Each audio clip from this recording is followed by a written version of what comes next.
കണക്കിലെ 10 mark കുറഞ്ഞത് ഒരു അന്താരാഷ്ട്ര പ്രശ്നമല്ലെന്ന് പറഞ്ഞ് മനസ്സിലാക്കാൻ ഒരാളുണ്ടായാൽ മതിയായിരുന്നു എനിക്കന്ന്. സ്പോർട്സിലോ ആർട്സിലോ മികവില്ലാത്തതിന്റെ അർത്ഥം ഞാൻ കുറഞ്ഞവളല്ലെന്ന് ഉറപ്പ് തന്ന് ചേർത്ത് പിടിക്കുന്ന ഒരു കൈകൾ മതിയായിരുന്നു എനിക്കന്ന്. അടുത്ത ഫ്ലാറ്റിലെ കുട്ടി പാട്ട് പാടുമെങ്കിൽ എന്റെ കുട്ടിയും പാടണമെന്ന വാശി ഇല്ലാതാക്കുന്നത് ആ കുഞ്ഞിന്റെ ചൈൽഡ്ഹുഡാണ്. 5 വയസ്സുള്ള കുട്ടിയുടെ GK കുറഞ്ഞതിൽ നമുക്ക് തോന്നുന്ന നാണക്കേടിൽ അവർക്ക് നഷ്ടപ്പെടുന്നത് ഓർത്തിരിക്കാനുള്ള കുറെ നല്ല നിമിഷങ്ങളാണ്. ബാല്യം നന്നാവട്ടെ. അതിന് നിങ്ങളുടെ ഈ ഒരൊറ്റ കൈയടി ശബ്ദം മതി.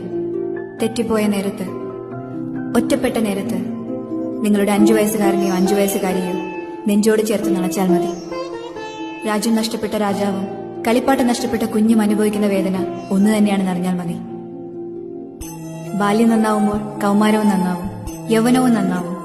പിന്നെ ഇന്നിവിടെ വരുന്ന ഈ കയ്യടിയുടെ കഥ പേരക്കുട്ടികളോട് പറഞ്ഞു പറഞ്ഞ് വാർദ്ധക്യവും നന്നാവും.